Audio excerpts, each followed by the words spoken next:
j'ai plusieurs points communs avec Loïc.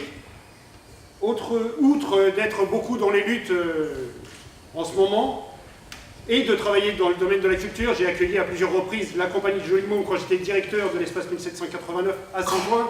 J'ai un autre point commun avec Loïc, c'est que j'habite Saint-Ouen, qui est une ville qui est passée à droite aux dernières élections municipales. Donc le passage à droite, ça veut dire quoi? Ça commence un peu par ce que vous avez entendu dans les villes dirigées par le Front National. Ça a commencé par reprendre le blason historique de la ville. Ensuite, la municipalité a coupé les subventions aux syndicats, à la Bourse du Travail. Elle a baissé de 82%, j'ai bien dit 82%, le budget de la culture. Et puis, comme si ça ne suffisait pas, ils sont allés encore plus loin. À l'été dernier, le maire a fait imposer des affichettes dans les halls des HLM pour interdire aux locataires de venir en aide aux sans-abri sous menace de poursuite. Ensuite, il a expulsé 13 familles roms d'un village d'insertion et qui étaient dans ce village d'insertion depuis 2009. Il les a expulsés. Ensuite, il y a eu une action avec le DAL pour les reloger dans un foyer de jeunes travailleurs inexploités. Puis il les a à nouveau expulsés, et comme si tout ça ne suffisait pas, il refuse d'inscrire les enfants roms à l'école.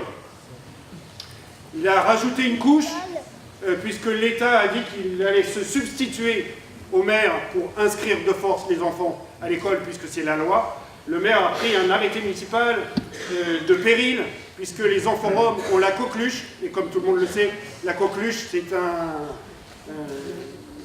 une maladie extrêmement contagieuse, et donc pour ne pas affecter les autres enfants des écoles, on a pris un arrêté municipal pour interdire l'accès à ces enfants aux écoles.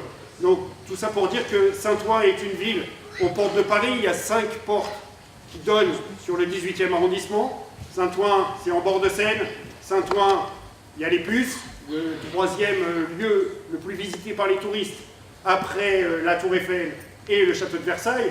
Et donc tous ces braves gens n'ont pas du tout envie que les pauvres puissent continuer à vivre dans notre ville. Donc avec le DAL, avec la CNN, avec tout un tas de gens, on fait en ce moment de grosses mobilisations sur la question du logement public, puisque le maire a vendu l'ensemble des logements publics à une SEM dont il est actionnaire majoritaire et où il nous refuse à nous, élus d'opposition, d'être présents. Donc vous voyez que je voulais illustrer la réalité du passage à droite d'une ville comme Saint-Ouen pour vous dire que la chasse aux syndicalistes, la chasse au Loïc Calitro, au Goodyear ou à Air France, sur Saint-Ouen, on le vit avec une chasse aux pauvres vraiment organisée. Et du coup, comme on était dans une assemblée où on mêlait le poétique et le politique, ça m'a rappelé un texte d'une chanson de la Commune de Paris de 1871 qui dit « Paris suinte la misère, les heureux mêmes sont tremblants, la mode est au conseil de guerre et les pavés sont tous sanglants. Oui mais ça branle dans le manche, les mauvais jours finiront, et gare à la revanche quand tous les pauvres s'y mettront. » Je vous remercie.